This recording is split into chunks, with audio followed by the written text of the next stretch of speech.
Bonjour et bienvenue sur l'œil de l'actualité. Voici votre revue de presse du jeudi 29 janvier 2026. L'actualité nationale de ce jeudi est dominée par les enjeux politiques, sociaux et sportifs dans un climat marqué par des signaux de continuité au sommet de l'État et des appels pesants à la réforme. L'Avenir ouvre le bal en soulignant la constance politique du président Alassane Ouattara. Le journal estime que, fidèle à l'héritage de Félix Houphouët-Boigny, le chef de l'État ne laisse pas tomber ses hommes.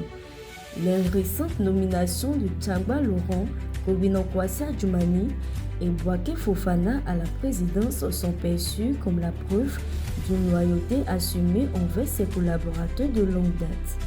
Dans ses colonnes, Fraternité Maté rapporte que Kandia Camara a présenté les principales actions prévues pour l'année 2026. Les Sœurs ivoiriens adoptent un regard valorisant sur le bilan du président Alassane Ouattara, le qualifiant d'artisan discret d'une Côte d'Ivoire pacifiée. Le journal va plus loin en évoquant une possible reconnaissance internationale en parlant d'un président en route vers le prix Nobel de la paix. Dernière Heure rapporte que Yapo Kalis, après une longue audition suivie d'une garde à vue, a été remis en liberté.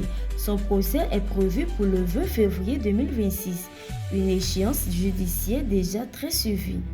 La voix originale, fidèle à sa ligne éditoriale, met en avant la posture de Laurent Gbagbo, présenté comme un leader attentif au bien-être des populations.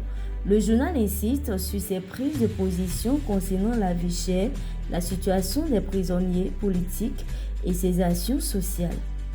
Dans ce climat de bras de fer politique sans violence, Charles Blé Goudé, président du COJEP, a appelé à des réformes politiques et institutionnelles urgentes. Il s'est exprimé à l'occasion d'une conférence publique tenue le mercredi 28 janvier 2026 à la Maison de la Presse d'Abidjan Plateau. La régionale, quant à elle, s'intéresse à la santé numérique.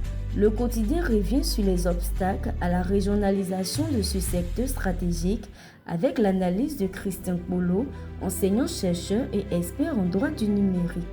Pour mettre fin à cette revue sur le plan sportif, la finale quasi chaotique de la CAN 2025 continue de faire couler beaucoup d'encre. La Confédération africaine de football a infligé de lourdes sanctions au Sénégal et au Maroc après les incidents ayant marqué cette rencontre décisive. Merci pour votre fidélité. L'information continue sur l'œil de l'actualité.